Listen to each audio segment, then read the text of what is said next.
हमने ऑपरेशन सिंदूर के तहत जो एयर स्ट्राइक की उसमें पाकिस्तान के 9 ठिकानों पर अलग अलग नुकसान हुआ है, ये अलग बात है। लेकिन बहावलपुर में सबसे महत्वपूर्ण कार्रवाई थी जहां जैश ए मोहम्मद के मुखिया मौलाना मसूद अजहर के ठिकानों पर तबाही मचाई है। मौलाना मसूद अजहर के परिवार के 10 लोग मर गए, 4 दूसरे करीबी मरे। लेकिन अब बड़ा सवाल यह सामने आ रहा है, क्या वाकई में मौलाना मसूद अजहर जिंदा है या मौलाना मसूद अजहर भी मारा गया? इसकी कई वजह हैं। कई ऐसी तस्वीरें सामने आई जहां पर ताबूत के अंदर कई शवों को ले जाया जा रहा था और पाकिस्तान आर्मी और पाकिस्तान पुलिस की मौजूदगी में सम्मान के साथ उनको जो अंतिम जलसा निकाला जाता है वो पाकिस्तान निकाल रहा था। तो ऐसे में उनके चेहरे नहीं दिखाए गए। तो सवाल यह है कि आखिर वो उसमें था कौन?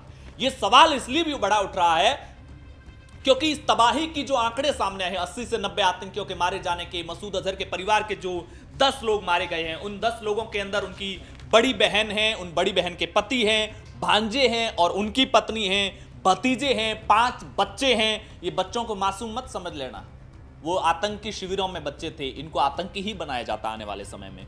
करीबी एक उनका बहुत अजीज जो सबसे ज्यादा महत्वपूर्ण या विश्वास पात्र या सबसे ज्यादा ऑपरेशंस को हैंडल करने, आतंकी गतिविधियों में उनका हाथ बटोरता था, वो और उसकी मां मारी गई और 2 दूसरे सहयोगी भी इसमें मारे गए हैं। ये जो कार्रवाई हुई है उसमें मोहम्मद इकबाल, कारी मोहम्मद इकबाल भी मारा गया है जो कोटली कैंपों का कमांडर था। इसके अलावा याकूब मुगल भी मारा गया है जो बिलाल आतंकी कैंप का प्रमुख था। लेकिन बड़ा सवाल यह है कि यह सवाल अब सामने क्यों आ रहा है कि क्या कहीं मसूद अजहर खुद तो नहीं मारा गया है? इसके पीछे 2 प्रमुख लॉजिक है, वो बता रहा हूं। पहला, आज दोपहर तक जितनी खबरें सामने आ चुकी थी उसके बाद में आर्मी चीफ की तरफ से एक ट्वीट किया गया। उस ट्वीट में क्या कहा गया? पिक्चर अभी बाकी है। अब इसके 2 मायने निकाले गए। पहला यह मायना निकाला गया कि पिक्चर अभी बाकी के मायने क्या ये हो सकते हैं कि आर्मी अभी और बड़ी कार्रवाई करने वाली है। लेकिन इसकी इस ट्वीट का एक और अर्थ ये निकलता है कि अभी तक कल रात को ही स्ट्राइक के जो आंकड़े सामने आए हैं, जो तस्वीरें दुनिया ने देखी है, अभी उससे भी कुछ विशेष तस्वीरें सामने आनी बाकी है। या क्योंकि जो सुबह आर्मी, एयरफोर्स और विदेश मंत्रालय की तरफ से जो संयुक्त प्रेस कॉन्फ्रेंस की गई थी उसमें कोई आंकड़े नहीं दिए गए थे। केवल और केवल यह कहा कि इतने ठिकानों पर कार्रवाई की गई है। यह आंकड़ा नहीं दिया कि कितने आतंकी मरे, कौन कौन से प्रमुख थे, ऐसा कोई आंकड़ा नहीं दिया गया। तो फिर ऐसा भी आर्मी चीफ का यह ट्वीट करना कि पिक्चर अभी बाकी है, तो क्या जो ऑपरेशन सिंदूर के तहत एयर स्ट्राइक हुई उसकी अभी असली पिक्चर सामने आनी बाकी है? पहली वजह। दूसरी वजह यह है कि 22 अप्रैल को पहलगाम में हुए आतंकी हमले के बाद से लगातार प्रधानमंत्री नरेंद्र मोदी के बयानों को अगर आप ट्रैक करें, रक्षा मंत्री राजनाथ सिंह ने 3 दिन पहले भी इसी तरह का एक बयान दिया। प्रधानमंत्री ने मधुबनी में अपनी रैली में कहा था कि देखो, हमने उरी हमले, पुलवामा हमले के बाद में कार्रवाई किन पर की? जो आतंक कैंप थे, केवल टेरर शिविर जहां से वो निकल करके घुसते थे भारत की सीमा के अंदर, लॉन्च पैड जिसे कह सकते हैं, जहां से आखिर बार आतंकी वहां से रवाना होते। लेकिन इस बार प्रधानमंत्री ने कहा कि सिर्फ वो आतंकी नहीं मारे जाएंगे जो भारत में घुसपैठ कर रहे हैं और हमले कर रहे हैं, उनका पीछे जो मास्टरमाइंड है, उनके जो आका है, जो साजिश रचने वाले लोग हैं, उनको मिट्टी में मिलाया जाएगा।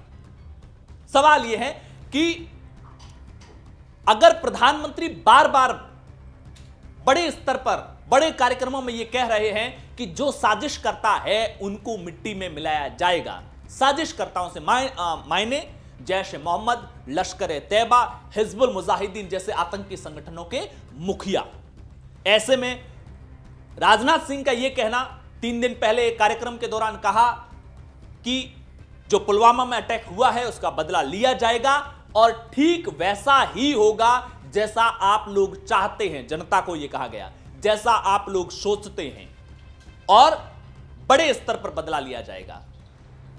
ऐसे में यह सवाल सामने आ रहा है कि अभी तक सरकार के स्तर पर इस आतंकियों के ऊपर जो कार्रवाई की गई है उसमें कोई ऐसा ऑफिशियली बड़ा नाम नहीं गिनाया गया है जिसको लेकर के सरकार ये कह सके कि हमने जो कहा था कि जो साजिश करता है उनको मिट्टी में मिलाया जाएगा। और मसूद अजहर के परिवार को मारने का तो टारगेट हो नहीं सकता था। जाहिर सी बात है, हम उनके परिवार को, उनके बच्चों को, महिलाओं को मारने के लिए इतना बड़ा स्ट्राइक थोड़ी करते। जब हमें इस लेवल तक पाकिस्तान, मेनलैंड पाकिस्तान, पीओके तो भारत का है, पाकिस्तान का कब्जा किया हुआ है, पीओके से भी आगे बढ़कर के मेनलैंड पाकिस्तान के अंदर तमाम ठिकानों पर कार्रवाई करना। 4 ठिकाने जो हुए हैं, 4 जगह पर 9 में से 4 मेनलैंड पाकिस्तान के हैं, 5 पीओके के अंदर के हैं। तो मेनलैंड पाकिस्तान के भीतर तक जाकर के कार्रवाई करना, और बहावलपुर वाली जो कार्रवाई है वो पाकिस्तान एयरफोर्स स्टेशन के ठीक पास की है, जहां पर मौलाना मसूद अजहर के परिवार के 10 लोग मारे गए। अगर हम एयरफोर्स स्टेशन के ठीक पास के किसी ठिकाने पर मिसाइल अटैक कर सकते हैं, अगर हम सिविलियंस के जो इलाके हैं उनके बीच में किसी एक बिल्डिंग को ही टारगेट करके और इतना सटीक निशाना लगा सकते हैं कि आसपास की किसी दूसरी बिल्डिंग को नुकसान तक नहीं पहुंच रहा है, जाहिर सी बात है, तो फिर हम मौलाना मसूद अजहर हो या हाफिज सईद हो, वो दुनिया के किसी भी कोने में किसी भी बिल्डिंग में बैठा हो सकता है, हम उसको भी तो टारगेट कर सकते हैं। हम पाकिस्तान के एयर स्पेस में एंट्री करेंगे, हम पाकिस्तान की सीमा के भीतर मिसाइल गिराएंगे, तो फिर आरोप और जो दुनिया अंतर्राष्ट्रीय स्तर पर जितनी टेंशन क्रिएट होनी है वो तो उतनी ही होगी। फिर मौलाना मसूद अजहर के कमांडर को मारो, उनके बच्चों को मारो, या खुद मसूद अजहर को ही मार दो। तो मुझे लगता है ये जो कार्रवाई बहावलपुर वाली हुई है, इसमें टारगेट मौलाना मसूद अजहर था। पाकिस्तान अपनी तरफ से तो कहेगा नहीं कि इतनी बड़ी कार्रवाई हुई है। भारत हो सकता है अपने इंटेलिजेंस सोर्सेज के हवाले फिलहाल कंफर्म करने में लगा हुआ हो कि क्या वाकई में उसकी मौत हुई। ऐसा ना हो कि हम पहले मौत अनाउंस कर दें और उसके बाद में पता चला कि उसकी मौत हुई नहीं, बहुत ही थोड़े बहुत हमले में बच निकला है या थोड़ी बहुत चूक रह गई हो। ऐसे में यह चर्चा बहुत ज्यादा है और आने वाले समय में अगले 1-2 दिन तक, जब तक हम सार्वजनिक तौर पर किसी तकरीरें कहीं देते हुए या पाकिस्तान के भीतर ही किसी कार्यक्रम में मौलाना मसूद अजहर को नहीं देख लेते हैं, तब तक ये सवाल चलेंगे कि क्या भारत ने अपनी इस कार्रवाई में मौलाना मसूद अजहर को भी मार गिराया। हालांकि उससे पहले भी अगर इंटेलिजेंस एजेंसियों के लेवल पर यह कंफर्म हो गया तो हो सकता है आने वाले 1-2 दिन के अंदर सरकार की तरफ से ऑफिशियली भी ये स्टेटमेंट सामने आएगा कि मौलाना मसूद अजहर को हमने निपटा दिया है।